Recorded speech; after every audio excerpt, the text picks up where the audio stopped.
Hello everyone, मेरा नाम है हरमनदीप सिंह और आप देख रहे हैं हरमन मीडिया लॉफ्ट। आज हम बात करेंगे फोटोग्राफी के 3 बेसिक पिलर्स के बारे में। अपर्चर, आईएसओ और शटर स्पीड। क्या होती हैं ये तीनों चीज़ें और कैसे इनको कंट्रोल करके आप अपनी फ़ोटो अच्छी या मैनिपुलेट कर सकते हैं फ़ोटो को, वो हम देखेंगे। तो चलिए शुरू करते हैं। और पहले हम बात करेंगे अपर्चर के बारे में। जो फोटोग्राफी के 3 पिलर्स हैं उसमें से जो हम पहले की बात करने वाले हैं वो है अपर्चर। अब अपर्चर कैमरे का फीचर नहीं है, लेंस का फीचर है। लेंस में क्या होता है, जो हमारे पास ग्लास एलिमेंट होता है, ये आप देख रहे हैं सेंटर में, उसका और जो इसकी फोकल लेंथ होती है लेंस की, उसका रेशियो होता है। और जैसे मेरे पास दूसरा लेंस है 1855, तो ये एक जूम लेंस है, तो इसका जो अपर्चर है वो है 3.5 से 4.6।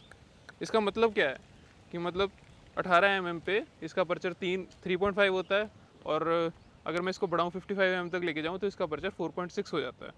अब इसका फ़र्क क्या पड़ता है, तो सिंपल भाषा में अगर मैं आपको बताऊँ तो इससे जो ब्लर होता है, DSLR वाली फ़ोटो में जो ब्लर कहते हैं, वो चेंज होता है। और एक और चीज़ जो इससे काफ़ी ज़्यादा इफेक्ट होती है वो होती है कि लाइट जो आपकी नॉर्मली है आपके सराउंडिंग्स में, उसका कितना परसेंटेज कैमरे में सेंसर तक आ रहा है। तो अगर ये 1.8 अपर्चर का लेंस है तो इससे ऑलमोस्ट 50% नेचुरल लाइट आपके कैमरे में आ रही है। अब जैसे ये 4 पे अगर हम इसको यूज़ करें अपर्चर 4 पे, तो ऑलमोस्ट 20% 25% के आसपास लाइट आपको कैमरे में मिलेगी। तो इससे होगा क्या, इससे आपका ब्लर चेंज होएगा। आप फोरग्राउंड और बैकग्राउंड में जो आपका धुंधलापन आता है फ़ोटोज़ में, वो अपर्चर की वजह से आता है। नेक्स्ट चीज़ जो होगी वो होगी शार्पनेस, कि अगर आप 5.6 अपर्चर पे कोई फ़ोटो खींचते हैं और सेम फ़ोटो आप 1.8 अपर्चर पे खींचते हैं, तो जो 1.8 पे होगी वो उतनी ज़्यादा शार्प नहीं होगी जितनी 5.6 वाली होगी। और जो आपका थर्ड पॉइंट है वो होगा कि लाइट का। अगर आप डार्क इन्वायरमेंट में शूट कर रहे हैं तो आपको कम अपर्चर वाला, ज़्यादा अपर्चर वाला जिसका नंबर कम होता है, वो आपको लेंस चाहिए। और अगर आप ब्राइट इन्वायरमेंट्स में फ़ोटो खींच रहे हैं तो आपको कम अपर्चर वाला जिसका नंबर ज़्यादा होता है वो भी चल जाएगा। सो अपर्चर से आपको एक एग्जांपल करके दिखाता हूँ मैं। जैसे जो अभी मेरे पास कैमरे पे जो लेंस लगा हुआ है ये 10-18 लगा हुआ है, और इससे अगर मैं कोई फ़ोटो खींचूँ, मान लो 18 mm पे को मैं फ़ोटो खींच रहा हूँ, मैनुअल मोड पे करें हम इसको, और 200 शटर स्पीड। अब इसका मिनिमम अपर्चर 5.6 है। आईएसओ अगर मैं 100 पे लेके जाऊँ तो कुछ ऐसी सी बेसिक फ़ोटो आएगी। पर अगर मैं इसको ऑफ करके लेंस चेंज करूँ इसका,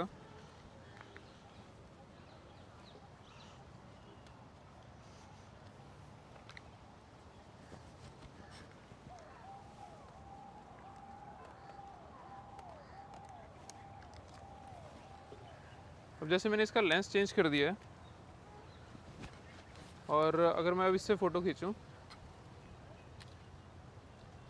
तो मेरे पास सेम सेटिंग्स पे अब मैं अपर्चर कम कर सकता हूँ। अपर्चर 4.5 तक लेके जा सकता हूँ, एक्चुअली 4 तक लेके जा सकता हूँ इसको, 4 तक लेके जा सकता हूँ सेम उस पर।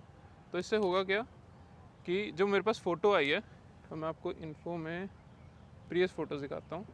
अब ये फ़ोटो थोड़ी सी डार्क आई थी जो पहले कैमरे से खींची थी, और जो अब कैमरे से खींची है वो थोड़ी सी ब्राइट आई है। और इसमें फ़र्क क्या है, इन्फो में सिर्फ एफ स्टॉप का फ़र्क है। पिछली वाली 5.6 पे थी, ये वाली 4 पे है। तो जितना आपका एफ स्टॉप का नंबर कम होएगा उतनी ज़्यादा आपकी ब्राइट फ़ोटो आएगी, और जितना आपका ज़्यादा होएगा उतनी ज़्यादा डार्क फ़ोटो आएगी। सो ये था अपर्चर के बारे में कि अपर्चर होता क्या है। अब हम बात करेंगे शटर स्पीड के बारे में। तो शटर स्पीड क्या होती है, जो हमारा कैमरे में सेंसर होता है, सेंसर के आगे एक मिरर लगा होता है, और वो मिरर उतने सेकंड के लिए नीचे हो जाता है और लाइट को आने के लिए अलाउ करता है जितने हमारी शटर स्पीड होती है। शटर स्पीड यूजली 1 सेकंड का उतना हिस्सा होता है जितना हमारे पास कैमरे में लिखा आ रहा है।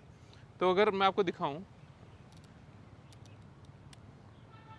जैसे इसमें अभी 200 शटर स्पीड लिखी हुई आ रही है,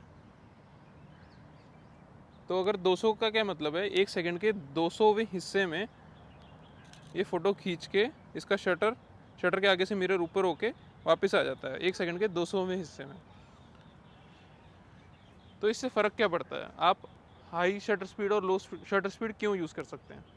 तो अगर आपको मोशन फ्रोज करना है, लाइक कोई आप स्पोर्ट्स फोटोग्राफी कर रहे हैं और उसमें कोई बैडमिंटन प्लेयर है या फिर कोई दौड़ रहा है, तो उसकी अगर आपने फ़ोटो खींचनी है, जैसे क्रिकेटर्स की फ़ोटोज़ आती हैं, तो उनमें आप देखते हैं कि वो पूरे स्टिल, मतलब एक एक चीज़ उनकी बहुत क्लियर आ रही है। तो वो कैसे आती है? हाई शटर स्पीड पे आती है। और अगर आपको उसी तरीके से कोई चीज़ कैप्चर करनी है जो कि लो शटर स्पीड पे कैप्चर होगी, जैसे लाइट ट्रेल्स कैप्चर करने हैं, या फिर रात को आपने गैलेक्सी की फ़ोटो खींचनी है और तारों की फ़ोटो खींचनी है, या फिर आपने लाइट पेंटिंग करनी है, तो ऐसी कोई चीज़ करनी है तो आप स्लो शटर स्पीड यूज़ करेंगे। उसके अलावा जैसे आप नॉर्मली कहीं शूट कर रहे हैं और आपने या तो ISO इंक्रीज़ करा हुआ है किसी रीज़न की वजह से, या फिर आपके पास अपर्चर जो है वो काफ़ी कम है, मतलब एक ही लेंस है आपके पास, मान लो 50 mm 1.8 है, और आपने बैकग्राउंड ब्लर करना है, तो आप हाई शटर स्पीड पे फ़ोटो खींचेंगे तभी वो बैकग्राउंड ब्लर आएगा। नहीं तो अगर आप लो शटर स्पीड पे फ़ोटो खींचेंगे तो बिल्कुल ही ओवर एक्सपोज हो जाएगी फ़ोटो और कुछ भी उसमें नहीं आएगा। एक तो ये चीज़ है, शटर स्पीड इसलिए यूज़ करते हैं। और उसके अलावा जैसे मैं आपको स्क्रीन पे फ़ोटो दिखाता हूँ, ये फ़ोटो मैंने जयपुर में खींची थी। इसमें मैंने 30 सेकंड का शटर रखा था, तो इसमें 30 सेकंड के लिए मैं अपने फ़ोन की टॉर्च ऑन करके अपना पूरा नाम लिख के साइड हो गया था। तो सिर्फ जो ज़्यादा इंटेंसिटी की लाइट थी वही कैमरे ने कैप्चर करी, और जो कम इंटेंसिटी की लाइट थी, जैसे बैकग्राउंड था या मेरी शर्ट हल्की सी दिख रही है, तो वो जो कम इंटेंसिटी की लाइट थी वो कैमरे ने नहीं कैप्चर करी। तो यहाँ पे हमने शटर स्पीड स्लो रखी थी, ISO कम रखा था, और जो अपर्चर था वो हमने इंक्रीज़ कर दिया था 22 तक। तो उसकी वजह से जितनी भी हमारे पास हाईलाइट्स थी सिर्फ वही आई फ़ोटो में। उसके अलावा अगर मैं आपको एक और फ़ोटो दिखाता हूँ, ये फ़ोटो मैंने 2019 में कोडई कनाल में खींची थी, और इसमें सोलर एक्लिप्स की फ़ोटो है ये, और काफ़ी ज़्यादा तेज़ लाइट होती है। तो ये फ़ोटो खींचने के लिए मैंने एक फ़िल्म यूज़ करी थी, और उसके बावजूद भी ये फ़ोटो मैंने 1/4000, मतलब 1 सेकंड के 4000वें हिस्से में खींची हुई है। तो इसमें हुआ क्या कि लाइट की इंटेंसिटी बहुत ज़्यादा तेज़ थी, तो उस इंटेंसिटी को कट करने के लिए मेरे पास दो तरीके हैं और हैं। ISO कम कर सकता हूँ बट वो 100 तक जा सकता है, और उसके अलावा मैं अपना अपर्चर बढ़ा सकता हूँ। पर ये दोनों बढ़ाने के बाद भी मेरे को काफ़ी ज़्यादा लाइट तेज़ आ रही थी, जैसे अब सूरज की लाइट तो बहुत ही ज़्यादा तेज़ है, तो उसकी वजह से मेरे को अपनी शटर स्पीड भी मैक्सिमम करनी पड़ी, और सामने एक फ़िल्म रखनी पड़ी, जिसकी वजह से मैं ये फ़ोटो खींच पाया। तो ऐसी सिचुएशंस में आप शटर स्पीड के साथ खेल के आप फ़ोटो मैनिपुलेट कर सकते हैं, कुछ कर सकते हैं। अब मैं आपको एक फ़ोटो खींच के दिखाता हूँ इसमें, जहाँ पे मैं इस लेक में एक स्टोन थ्रो करूँगा, और वो एक हाई स्पीड पे फ़ोटो खींचूँगा और एक लो शटर स्पीड पे फ़ोटो खींचूँगा, तो आप दोनों में फ़र्क देखिए।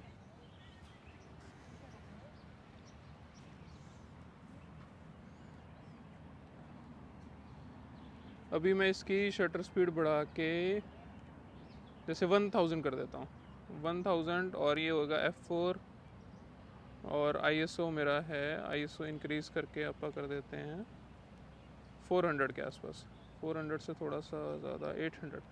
तो 800 ISO है, 1000 शटर स्पीड है, और ड्राइव मोड में चेंज कर देता हूँ क्योंकि पानी में ज़्यादातर फ़ोटो आती नहीं है, उसको थोड़ा सा अंडर एक्सपोज करना पड़ेगा। 800 पे, 400 पे। Okay, so this is good now. अब मैं एक छोटा सा स्टोन लेता हूँ। तो अब जैसे मैंने यहाँ फोकस किया हुआ है, और अगर मैं ऐसे मैंने फ़ोटोज़ खींची हैं, तो इसमें जैसे आप देख सकते हैं कि जो स्टोन था, अगर मैं इस फ़ोटो को जूम करूं, तो जहाँ से पानी उछला है वहाँ से बिल्कुल एक एक ड्रॉप क्लियर दिख रही है, और जो सर्कल बना था वो भी पूरा क्लियर दिख रहा है। एक एक ड्रॉप जो हवा में गई है वो पूरी क्लियर दिख रही है। तो ये होता है अगर आप हाई शटर स्पीड यूज़ करते हैं। अब मैं लो शटर स्पीड पे लेके आता हूँ इसको, जैसे 30 शटर स्पीड पे, 1/30, 1 सेकंड का 30वां हिस्सा। और इस शटर स्पीड पे हम यूज़ करने के लिए कैमरे का जो एफ स्टॉप है उसको हम इंक्रीज़ कर देते हैं अप टू लेट्स से 10, और हम ISO डिक्रीज़ कर देते हैं, ISO हम डिक्रीज़ कर देते हैं 100 पे।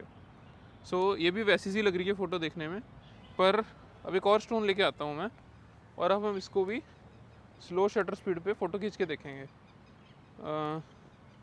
तो ये मैं बस शुरू कर रहा हूँ, और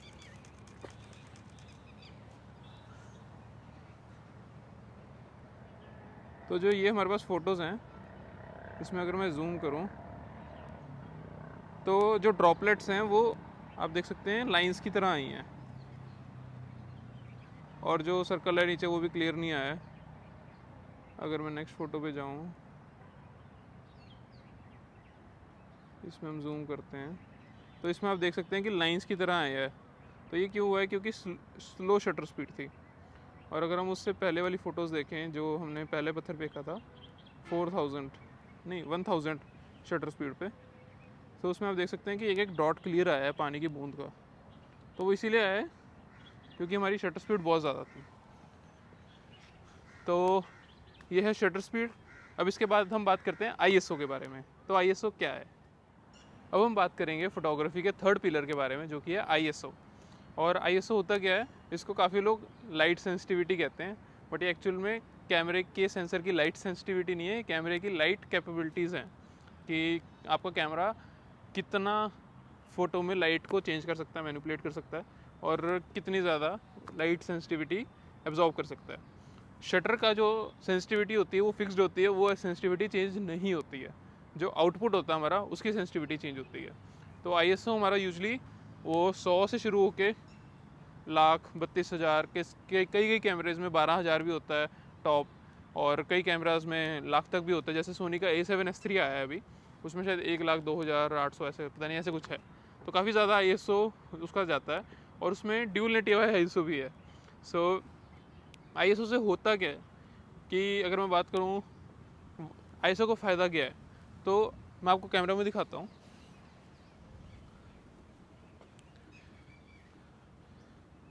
अभी जैसे हमने इसमें शटर स्पीड रखी हुई है 100, और अगर मैं बात करूं इसके अपर्चर की, तो अपर्चर है 5.6 और ISO है 100। तो अगर मैं ISO को चेंज करूं, यहाँ पे इंक्रीज़ करता हूँ, तो आप देख रहे हैं ये कैमरा ही बता रहा है कि कैसा आउटपुट आएगा फ़ोटो का। तो अगर मैं 800 पे खींचूँ तो ऐसी फ़ोटो आएगी, और अगर मैं सेम सेटिंग्स रख के ISO को 100 कर दूँ तो ऐसी फ़ोटो आएगी। तो अब दोनों फ़ोटोज़ में कंपैरिजन देख सकते हैं आप कि एक बहुत ही ज़्यादा ओवर एक्सपोज्ड है, एक ऐसा लग रहा है अंडर एक्सपोज्ड है। तो ISO से जो अपना एक्सपोजर है वो आउटपुट का फ़ोटो में कैमरे में ही चेंज हो जाता है। सेंसर तो जो रिकॉर्ड करता है वो नेटिव ISO ही करता है। जैसे इसमें नेटिव ISO है 100, तो नेटिव ISO को ही रिकॉर्ड करेगा, बट जो कैमरा आउटपुट देगा हमें, उसमें हमें ISO की जो सेटिंग्स हमने करी है उसके हिसाब से हमें चेंज होके वो रिज़ल्ट मिलेगा। तो हम ISO को ज़्यादा कम कब करते हैं? जैसे हम यहाँ पे अभी शूट कर रहे हैं, ये डे लाइट है, काफ़ी ज़्यादा तेज़ सनलाइट आ रही है हमारे पास, तो हम ISO को नेटिव या फिर मिनिमम रख सकते हैं, जैसे 100-200 उस हिसाब से। और अगर हम ऐसी सिचुएशन में शूट कर रहे हैं जहाँ शेड है या फिर अंधेरा है या फिर लाइट कम है, तो फिर हम ISO को इंक्रीज़ करते हैं। बट इसके फ़ायदे नुकसान क्या हैं? एक तो जो हमारे पास डायनेमिक रेंज होती है कैमरे की, डार्क को और लाइट कलर को वो एब्जॉर्ब कर सकता है कि नहीं कर सकता। उसके अलावा जो अगर हम इंक्रीज़ कर देंगे, ISO इंक्रीज़ कर देंगे, तो उसकी वजह से क्या होगा कि जो नॉर्मल कलर है, जैसे मान लो ग्रीन और रेड आ रहा है फ़ोटो में, तो वो ISO इंक्रीज़ करने पे लाइट ग्रीन लाइट रेड हो जाएगा। तो इसकी वजह से आपके फ़ोटो के कलर ख़राब हो जाते हैं। तो आप ISO उतना ही रखिए जितना आपको ज़रूरत है, उतना ज़्यादा चेंज ना करिए कि जिसकी वजह से आपके फ़ोटो के कलर बदल जाएँ। उसके अलावा क्या फ़ायदा होता है इसका कि जैसे आप रात में काफ़ी कम लाइट है तो आप फ़ोटो खींचने के लिए ISO बढ़ा देते हैं, पर उसकी वजह से एक और डाउन साइड आती है हमारे पास कि फ़ोटो में ग्रेन बहुत ज़्यादा आ जाता है, रेड स्पॉट्स से आ जाते हैं जहाँ कैमरा कैप्चर ही नहीं कर पाता कि वहाँ था क्या, क्योंकि वो आउटपुट में चेंज हुआ है और कैमरे की कैपेबिलिटी तो थी नहीं उतनी, सेंसर की कैपेबिलिटी तो थी नहीं उतनी, और आउटपुट में चेंज हुआ है वो। तो इस तरीके से हम इसको बढ़ा के घटा के, ISO को बढ़ा घटा के ये चेंज कर सकते हैं। अब जैसे रात को मैंने एक फ़ोटो खींची है, आपको मैं फ़ोटो दिखा रहा हूँ। तो ये फ़ोटो जब मैंने खींची थी तो रात के 1 बज रहे थे, और तारों की फ़ोटो खींचने के लिए ऑलमोस्ट मैंने 1600 ISO करा हुआ था, और 30 सेकंड का शटर था। और ये इसलिए करा हुआ था क्योंकि सिर्फ तारों की लाइट थी और वो मैंने कैप्चर करनी थी। तो इसकी वजह से मतलब लाइट कम थी मेरे पास और कैप्चर भी करनी थी, तो शटर स्पीड भी फुल बढ़ा दी मैंने, और ISO भी मैंने फुल इंक्रीज़ कर दिया जितना मैं कर सकता था। तो इसकी वजह से मैं सितारों को कैप्चर कर पाया। अब अगर मैंने ISO कम रखा हुआ है तो आपको एक और फ़ोटो दिखाता हूँ। ये मैंने डे लाइट में फ़ोटो खींची थी और इस फ़ोटो में जैसे आप देख सकते हैं काफ़ी ज़्यादा हाइलाइट्स हैं। तो मैं लेक की फ़ोटो खींच रहा था, सुखना लेक की फ़ोटो है ये। तो जो 2 बोट राइडर्स जा रहे हैं इसमें, वो काफ़ी ज़्यादा लाइट पड़ रही थी उन पे। तो मैंने आईएसओ पूरा कम कर दिया, शटर स्पीड भी इंक्रीज़ कर दी। तो उसकी वजह से क्या हुआ कि जो उस टाइम सनसेट होने वाला था, तो उस टाइम पूरा पानी ऑरेंज सा लग रहा था। तो उसकी वजह से ऐसी कुछ फ़ोटो आई है। तो इस तरीके से आप आईएसओ को चेंज कर सकते हैं और अपनी फ़ोटो को मैनिपुलेट कर सकते हैं। तो ये थे फ़ोटोग्राफी के 3 बेसिक पिलर्स।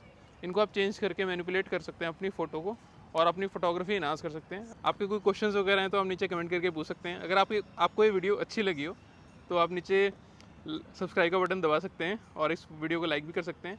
और अगर किसी के काम आ सकती है तो उसको आप शेयर भी कर सकते हैं। So thanks for watching, have a great day, जय हिंद।